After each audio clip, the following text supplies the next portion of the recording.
Here he comes. Oh my word! Can you believe the genius of this man?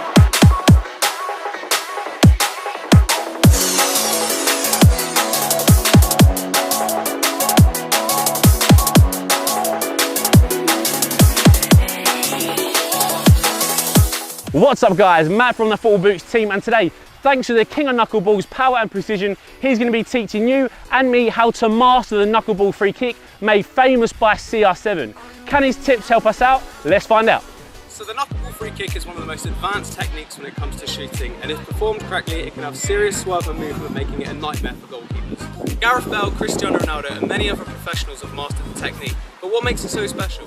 Well, the knuckle or dead ball effect is achieved by getting as little spin on the ball as possible, and by doing this disables the aerodynamics being able to flow past the ball in an even way, which causes the unpredictable movement we so often see. So to learn the knuckleball free kick, there's going to be three main factors that you need to consider to achieve the perfect strike. Step 1. What part of the foot should I use? Most commonly using the hardest bone in your foot, which sits across the laces and instep, is the best connection point for a knuckleball. You need to bend your foot and angle it about 45 degrees on striking the ball so you get a direct and clean hit. So for the first step, like I mentioned in the video, I'm actually using the hardest bone of my foot, which is cross between your laces and your instep. And this is genuinely because it's a natural position for me, it's more comfortable. And if you want to copy my way, then I highly suggest you angle your foot 45 degrees outwards, and this way you're going to be getting a nice clean hit on the ball.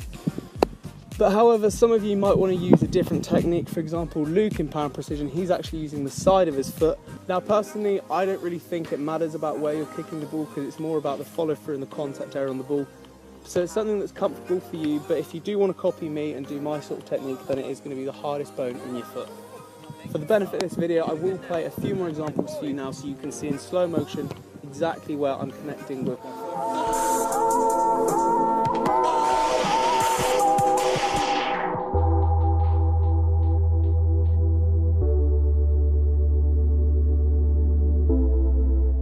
Step 2.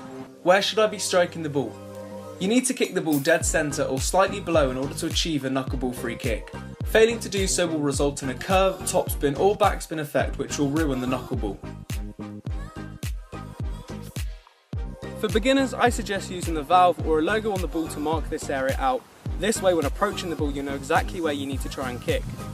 Pointing your toes can also help because it reduces your chances of getting underneath the ball and creating a backspin effect. Right, so for step 2 of the knuckleball, it's actually going to be where you're contacting on the ball. Now, I said in the video you need to be striking dead centre in the ball or slightly underneath, and there is a reason for this, and that is because you don't want to get backspin, you don't really want to get topspin, and you definitely don't want to get side spin because that's going to create a curl effect. So the reason we want to kick the ball in the middle or in the centre is because that's sort of the sweet spot area for striking the ball, and it's going to take the spin out of the football, which means it will have that knuckle effect, unpredictability, and it will swerve a lot. So if you're going to be kicking the ball side on, it's obviously going to curl whichever way you're kicking it. If you're getting underneath it, it's going to get backspin and fly over. And you can kick it slightly over and it will get topspin. Might be used to get it up and down over a wall really quickly. Gareth Bale does that a lot more, whereas Ronaldo goes more for a dead ball effect, and that's when it just swerves, moves, and it's completely unpredictable. So again, I'm going to show you some more examples in slow motion of where I'm contacting the ball, but I like to use sometimes a logo or especially a valve to put it where I'm aiming to kick, and that way it's just easier when you're running up, you've got something to focus on and you know where to hit. Now some people do say that kicking it on the valve gives you more shot power.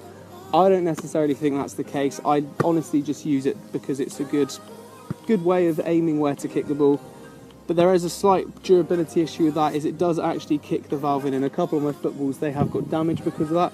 So maybe I'd use a logo instead. But overall, it doesn't matter what part of the ball you're kicking, just as long as you're kicking in the centre. Step 3. Finally, and most importantly, is the follow through. Unlike a power strike or a curve free kick, you want to keep your follow through minimal because this is how you actually take the spin out of the ball to create that knuckle effect. To do so, you need to use the momentum from striking the ball to plant your shooting foot into the ground straight away. I tend to bring my foot across my body before planting it, which is more comfortable and natural for me. I imagine it being like a quick punch of the ball, and if you follow these 3 steps correctly, you should end up with a solid knuckleball technique.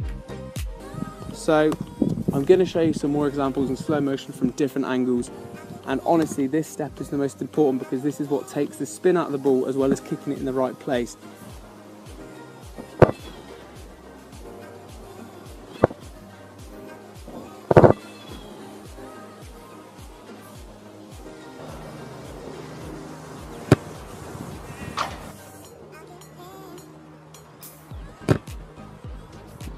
But honestly, with the follow through, it takes a lot of practice. You've got to be committed. I mean, I think it took me at least 6 months to start getting a tiny bit of consistency. I'm 2 and a bit years down the line now, and I'd like to think I'm pretty consistent, which is why we do our unedited free kick sessions.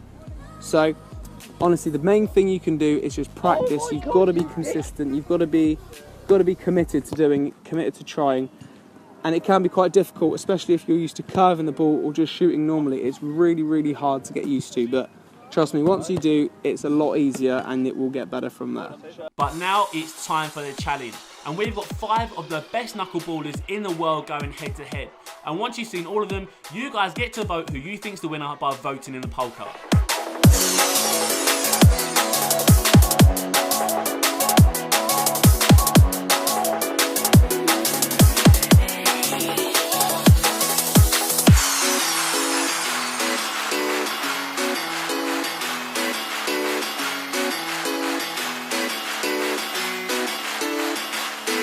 Are you ready now?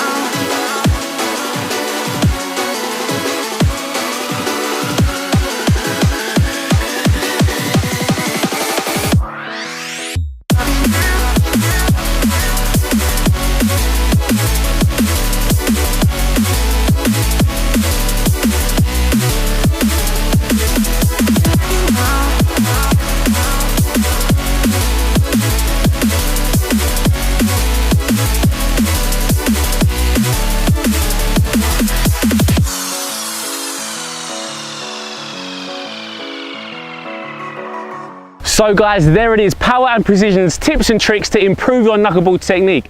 In the poll card, what we want to know is, do you prefer the knuckleball technique or the old school whippage? Vote in the poll card now, but that's it guys, thanks for watching, cheers.